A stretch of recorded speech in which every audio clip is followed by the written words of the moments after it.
Is that why he's come up with this? Or you're not going to speak there neither? And I understand there's something about sovereign citizenship and all that. And I don't fully understand. We spoke to some lad yesterday who claimed to be one of your crew, and he was saying that you guys don't accept the law of this country. That's basically what he told me. I mean, I don't understand that. He didn't make any sense, and I think any stuff didn't, if I'm honest with you. But we are in this country, we have a society, and we're the police. We're paid to protect people, the vulnerable. That's what we do. But we've got a list of rules we can do. We can't just smash people's doors in without powers. But you think you can. Which makes you a vigilante, like Joe said. We don't accept vigilantes in this country. Because you can't choose what's right and wrong, just like we can't. We need authority from a magistrate. We need certain police powers to kick people's doors in. We need to believe a crime's been committed to save lives. We don't just think because someone's owed a bit of money, we can go boot their door in. We can't live in a world like that, mate. You wouldn't like it if we just kicked your door in, I can assure you, for no reason, because we were bigger and stronger than you. Are you ex-military? You don't appear to be, to me. Are you suffering with any PSTDs from military service? I personally don't think you are, but I've got to ask you a question. Are you being menaced in any way? What are they called again? The Kent and Renegade? Renegade crew. Yeah. The Renegade crew. Are they threatening you in any way? Do you owe them any money, or do they own you? Are they making you do stuff you don't want to do? Is anyone forcing you to do stuff you don't want to do? Any other little vigilantes or something? Are you in big debt? You owe people money, you need to do this sort of thing? There's almost like a smile appearing on your lips, like as if you want to smile. Like a smugness about you, and I don't understand it, because we're putting some serious offences to you. Joe's looking at charging you with malcoms to, and all these are aggravated by a disability, to a mentally ill man. Malcoms, blackmail, violent secure entry. What else you got, Joe? Blackmail, violent secure entry, criminal damage. Criminal damage. Harassment with fear of violence. Harassment, fear of violence. All these, there's a lot there. It's not like shoplifting a Mars bar. This is quite serious. And, you know, like I say, if a member of my family has been threatened like this, I'd be shocked if the police didn't take it very seriously and the courts didn't take it very seriously. Because we can't have people just go around pushing people's doors in, tell them to get out of their house and sign it over. Don't work like that. So unless you can tell us something here, we're going to take it that you are just a thug who's either having some sort of relationship with this woman and doing it out of some sort of weird love thing or something, or you honestly believe you've got the right to go above the courts, go above the laws in this country and just do what you want. And I can assure you the court will see that very seriously. They won't like that at all. But that's the way it looks. But you're the one who's going to have to stand up before them, mate, not me. So if you've got anything to say, like I say, we're not going to give you much more of this tape, or CD, or DVD they call them nowadays, to say your part. And you won't be sending emails to Joe later he's going to respond to, because he won't respond to them, I can assure you. Because I know you sent some emails in the past, making demands of Joe. So unless you can give me any reason why you're not speaking right now, we're going to take it that you just are someone who's deluded and thinks he's got the right to go around taking people's property for other people and being his own police force. Okay, you got anything else to add, Joe? I don't think we're ever going to... No. How do you feel now, though, sitting here? You're 60 years old, you're a grown man. How do you feel that you've got some lad? How old's Mr. Gus? Oh, he's about 40 something. Alright.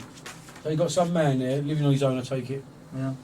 Mentally disabled, who's literally shaking in his boots because he's fearing the next time He's you're only gonna... got this property because he inherited it. Hmm. You know, he's lived in that house his entire life. He's never lived anywhere else. Doesn't want to move anywhere. He's too nervous to move anywhere. He's a nervous person. And he's got you and your renegade crew covering his ass, threatening him, telling him he has to sign his house over to some woman. How's that make you feel now? You're not ashamed of yourself? Is that something you'd be proud to tell people, that you go around bullying like disabled people? I can't work it out. He brought in these documents here, okay, which I am going to be seizing. Okay, I can see that they're just printed out emails, so I assume that you've got copies of them, so I'm going to be seizing them. They're not originals. Is there anything in here that you want me to know about? Okay, obviously we've got the land registry here. Title absolute, proprietor, Robert John Agas and Deborah Dudley of 13 Upper Avenue. In other words, are you aware of any documents that say Mr. Gas has to leave that property? Because we're not. So if you're aware of any, now's your time to tell us. Because that may be the case. You might have a piece of paper from a judge somewhere saying you can evict him. Are you a lawful bailiff? Have you got justice of the peace authority? No. I don't think you have. But if you have, tell us now. Obviously, we have got this, tenancy agreement in the back, which I have read through. Okay, and yeah, I understand all that part. I understand there was a tenancy agreement put in place, but it's been to court since then, hasn't it? Are you aware that she tried to evict him in 2015, and that got thrown out of court? Have you been had over by Deborah as well? That's the next question. Are you not aware of any of this? Has Deborah told you somehow that she owns that house outright and he's living there unlawfully? So somehow she's had you over. Is that what's happened here? Do you want to tell us that now? Because again, if you go to court and say that later, they will say well, he's had time to think about that just to get Deborah in trouble. But if that's the case, now tell us. It may well be. It may well be you're having an affair with this Deborah girl, I don't know who she is. And she said, oh, this bloke's got my house, it's my rightful house. And you've done the right thing, you've gone round her to save her house for her, because you believe it's her house. Has she showed you any paperwork to say it's her house?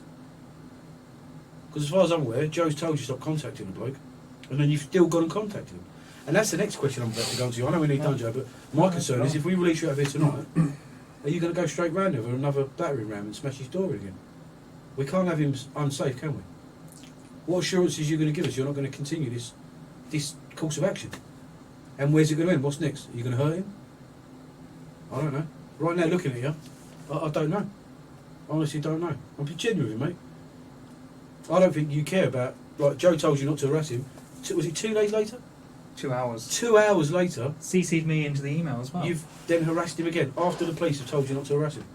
So, we've had a little chat with you today, we've asked you questions. How do we know that 2 hours later you're not going to go around yourself or call more of your renegade crew to go around there and smash his door in or cause him harm? Because without you talking to us, we don't know what's going on in your head, mate. Okay? Obviously we'll relay this to the custody sergeant. Yeah. Okay, 2 questions asked at the end of every interview. We've gone back from Miller's casual approach to me being very stony faced, I know. Is there anyone who's making you do the things that we've been speaking about today during this interview? And are there any other offences that you'd like to tell us about today whilst you're in custody? Okay. Now, I understand that you would like a copy of the tape. Okay, that's something that can be requested through Freedom of Information. Okay, it's something that you can get after you're charged. Okay, but, reason being that some parts might have to be redacted, such as addresses and stuff. Okay, so the time is 22:51 on the 17th of June 2021, and this interview is now concluded.